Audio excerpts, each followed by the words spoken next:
Es de todos conocido que el incremento de la productividad en los últimos 100 años ha sido el origen y la causa del bienestar de las naciones y de sus ciudadanos. Últimamente, cuando uno mira a las cifras globales de la productividad, estas muestran un cierto estancamiento. Mr. Drucker, ¿qué está sucediendo con la productividad?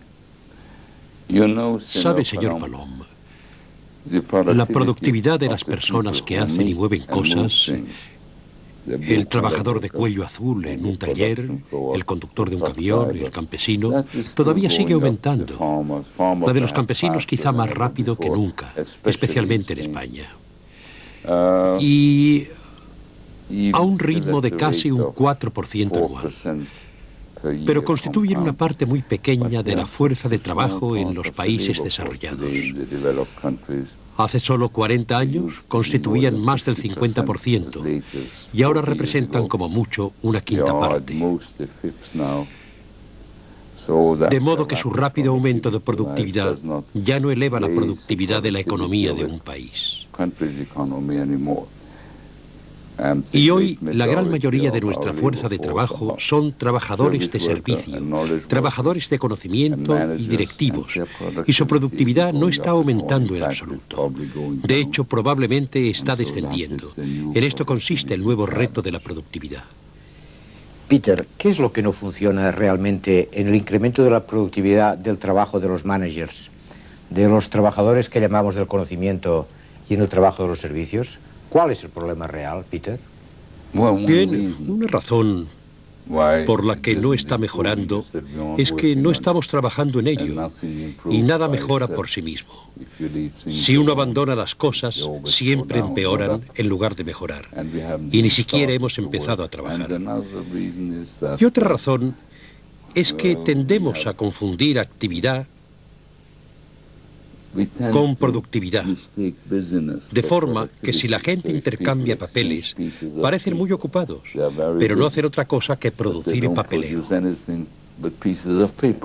¿Es aplicable, Peter, el concepto de Frederick Taylor de Working Smarter con los trabajadores del conocimiento, con los managers y con los trabajadores del servicio? ¿Cómo hacerlo? Bien, el concepto, Javier, es ciertamente aplicable, pero la aplicación es bastante diferente. En el trabajo tradicional, el trabajo que Taylor inició, siempre podíamos dar por sentada la tarea.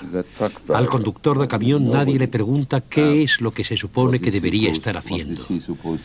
Se sobreentiende que tiene que conducir la carga de un lugar a otro. Y el trabajador en una empresa de automóviles que instala tapacubos no hace otra cosa que instalar tapacubos. Y el campesino que está arando no va a salir del tractor para asistir a una reunión. Pero si nos referimos al trabajo de conocimiento o de servicio o al de dirección, la tarea no está definida. Siempre que hemos estudiado lo que hacen las enfermeras en un hospital, descubrimos que invierten tal vez menos de la mitad de su tiempo en aquello que se supone que deberían estar haciendo. Estar junto a la cama del paciente. El resto de su tiempo lo emplean rellenando toda clase de papeles para el ordenador. Y hoy, la vendedora en una tienda emplea en realidad incluso menos tiempo que la enfermera haciendo aquello que se supone que debe hacer: vender. Realiza la venta de un traje a un cliente y a continuación empieza a dar vueltas intentando descubrir si hay género de esa talla y si la tarjeta de crédito es correcta y cosas por el estilo. Y los directivos son probablemente los que invierten menos tiempo en sus tareas. Invierten la mayor parte de su tiempo en parecer muy ocupados, pero sin producir resultados. En consecuencia, el primer paso para mejorar la productividad de la nueva fuerza de trabajo es preguntarse: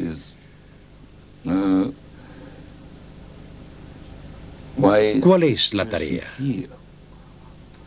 ¿Para qué está aquí esta persona? ¿Cuál debería ser su resultado? Y a continuación, ¿cómo eliminar y abandonar las cosas que son un impedimento? En algunas áreas es muy simple. Usted sabe que literalmente hemos más que duplicado tanto la productividad como la satisfacción de las enfermeras en algunos hospitales americanos, contratando a una administrativa que hace el papeleo, responde al teléfono, arregla las flores y además va a buscar las medicinas a la farmacia para que no tenga que hacerlo la enfermera. Y cuesta muy poco dinero.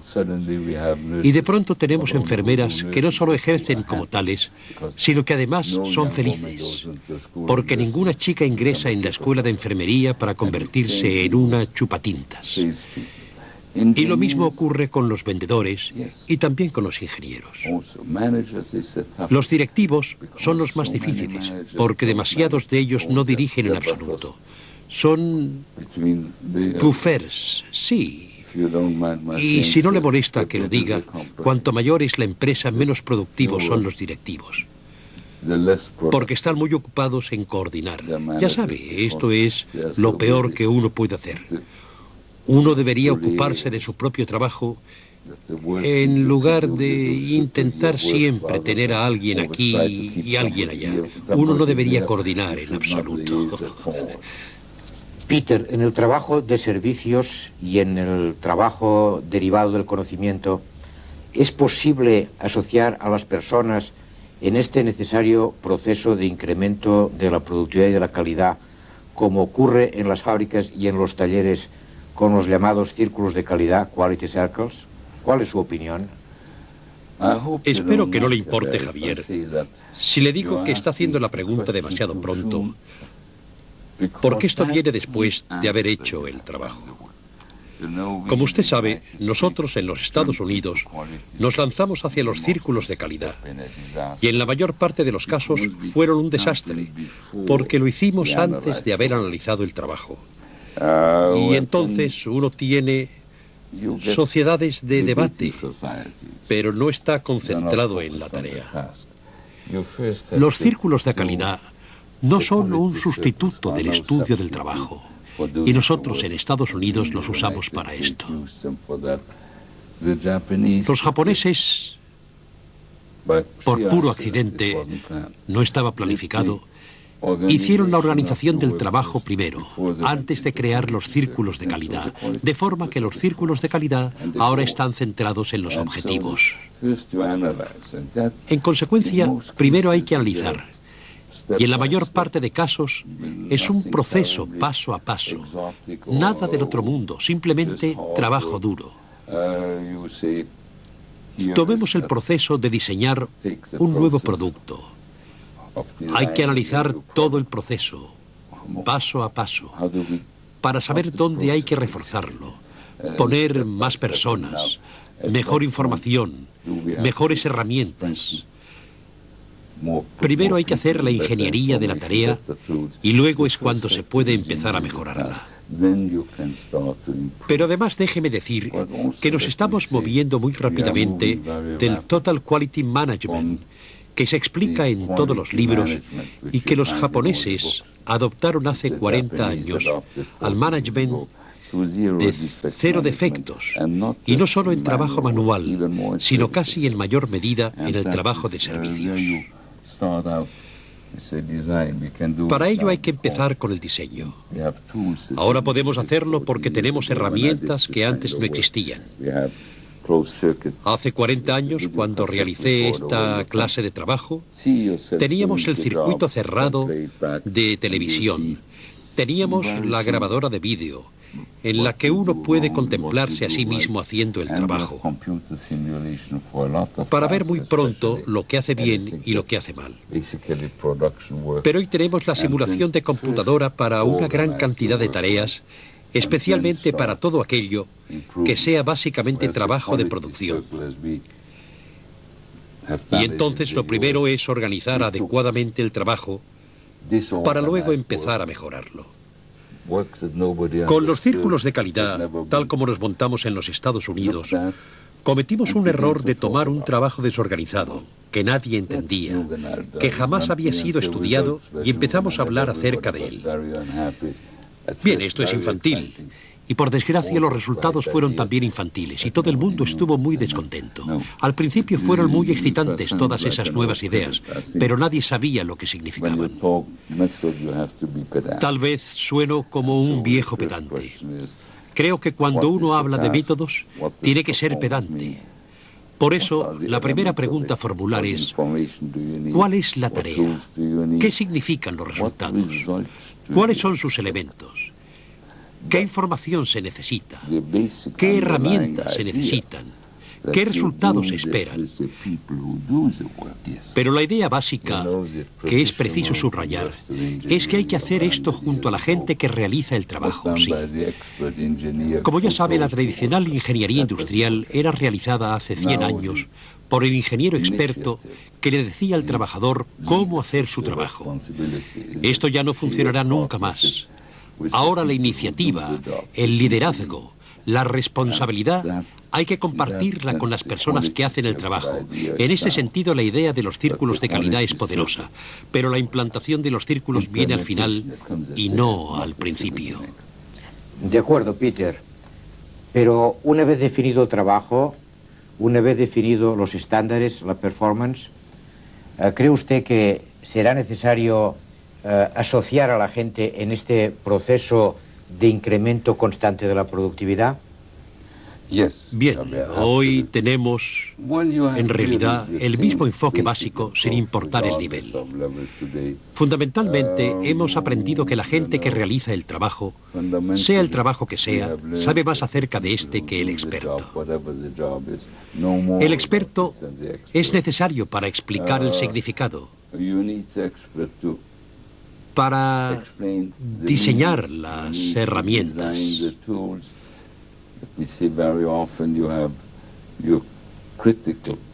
Permítame decir que muchas veces el problema crítico es la información. Es impresionante el analizar el trabajo de servicios que realiza una vendedora. Descubrir que la clave para su productividad es la información.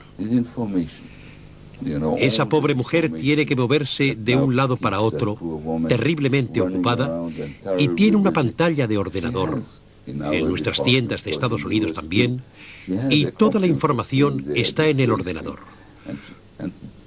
Todo lo que necesita es apretar un botón y obtener toda la información.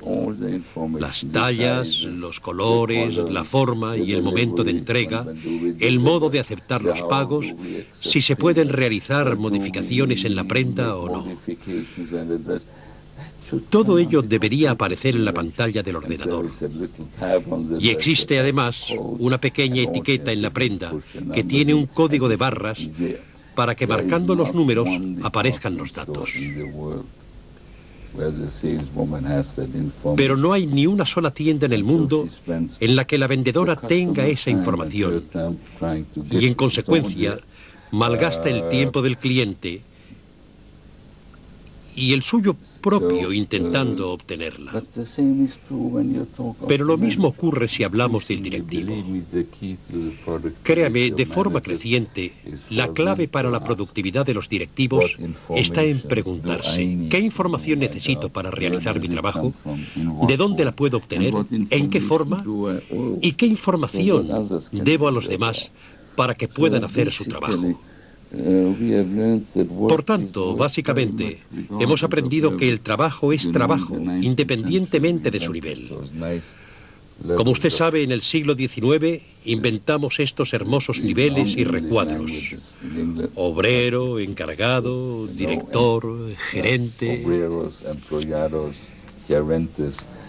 Bien, suponemos que sirven para algo, pero los niveles son más una cuestión de tradición que algo operativo. Y al organizar el trabajo, uno procede de la misma manera.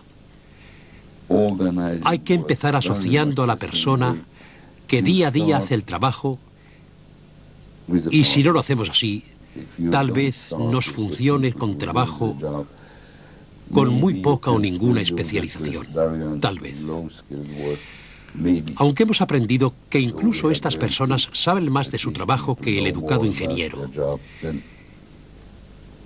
Y si vamos unos pocos escalones más arriba, la vendedora en la tienda, la cajera, por no hablar del ingeniero en la estación de trabajo, el vendedor, ellos saben mucho más.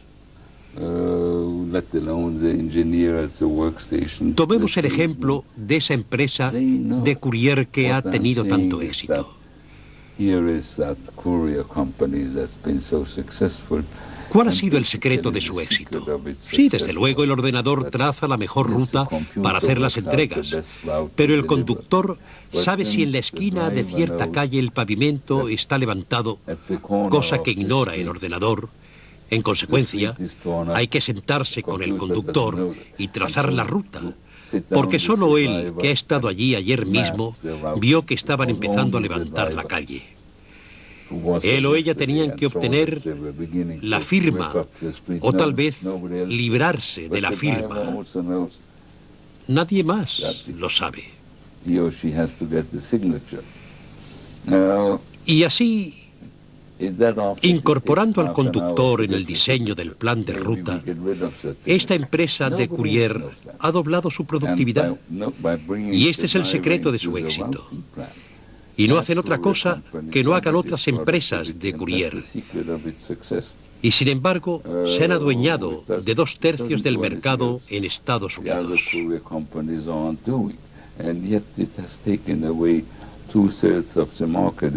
En consecuencia, además de asociarlas lo antes posible, hay que desafiar constantemente a las personas que hacen el trabajo, porque esta es la idea de los círculos de calidad. ¿Cómo hacer mejor lo que ya hacemos bien? De esta forma se arraiga el aprendizaje permanente, pero además la enseñanza permanente. El trabajador se convierte a la vez en maestro y aprendiz, de forma constante. Y siempre que hemos hecho esto, los resultados han sido fenomenales. En trabajos que he realizado, he doblado la productividad de las enfermeras y ahora trabajan menos y se mueven por ahí mucho menos. Y ha ayudado a duplicar, bueno, casi, mejorar en un 70% la productividad de vendedores. En muchos lugares los vendedores cobran una comisión por ventas, de forma que ahora ganan mucho más y no están nada descontentos. Y en segundo lugar, a los vendedores les gusta vender, no les gusta hacer papeleo. Estos vendedores me consideran su mejor amigo. Uno de ellos vino hacia mí y me dijo: gracias a Dios, ahora podemos hacer lo que nos gusta hacer. Tenemos clientes y además ganamos mucho más dinero. Y no se trata de algo muy complicado, simplemente empezar analizando cuál es la tarea, qué son los resultados, y fijarse tanto en los individuos que trabajan en equipo como en los equipos que funcionan como tales. Porque normalmente existen ambas cosas. Y el resto no es más que trabajo duro, sistemático y persistente. Pero, Peter, ¿cuáles son los riesgos para las empresas, las economías y los países si no somos capaces de aumentar de una forma significativa la productividad en estas áreas de trabajo, tanto del management como del trabajo inteligente, como de los servicios, precisamente las áreas donde en los países desarrollados está ocupada hoy en día la mayor parte de la población? ¿Cuál es su opinión a este respecto? Bien, tal vez no le importará que me ponga en plan histórico, ¿verdad? Si retrocedemos 120 años, no había nadie, y digo literalmente nadie, en el mundo desarrollado que no creyera en lo que creía Carlos Marx, en una inevitable guerra de clases por parte del proletariado. Y lo que derrotó a Marx es básicamente la productividad. Este es, pues, el desafío clave.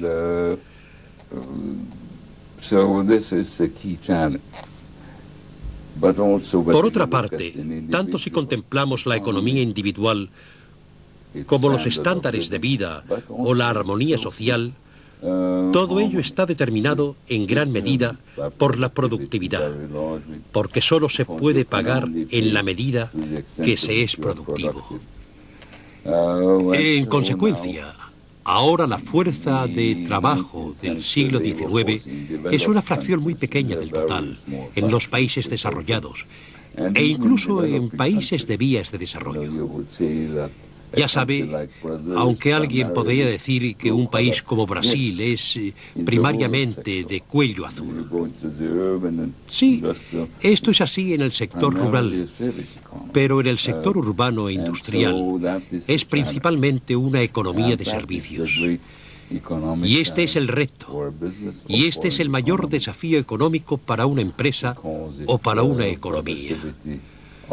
Porque si la productividad de la mayor parte de la fuerza de trabajo, el trabajador de servicios, el trabajador con conocimientos, los directivos, no aumenta, entonces toda la economía se desplomará. O bien los niveles de ingresos descenderán, o bien la inflación devorará los ingresos. Y cualquier alternativa conduce al desastre.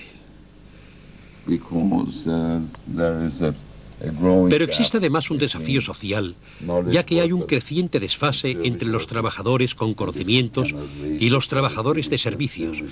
Y si no somos capaces de aumentar la productividad de los trabajadores de servicios de una forma análoga al modo en que aumentamos la productividad de las personas que se ganaban la vida fabricando y moviendo cosas, tendremos una polarización social y una tensión social crecientes. Esto es lo que ya se pone de manifiesto en lo que parece un conflicto racial en los Estados Unidos. Pero es, en gran parte, un problema de productividad. Por eso, aumentar la productividad de las nuevas fuerzas de trabajo, el mayor grupo de trabajadores de servicios, trabajadores de conocimiento y directivos es el reto económico, pero es además la primera responsabilidad social, especialmente de las empresas. El mayor problema de productividad lo tenemos en el empleo estatal, no hay ninguna duda de ello, pero no esperemos que sea abordado pronto. Las empresas tienen que dar el ejemplo. Este, creo yo, es el reto social de las empresas hoy, especialmente en los países desarrollados. ¿Tiene para terminar alguna recomendación final para los managers que van a están visionando este vídeo? Ya sabe, Javier, yo siempre termino con la misma recomendación. Déjense de hacer estudios y póngase a trabajar. Soy un gran creyente en no hacer estudios, sino en arremangarse la camisa y ponerse manos a la obra.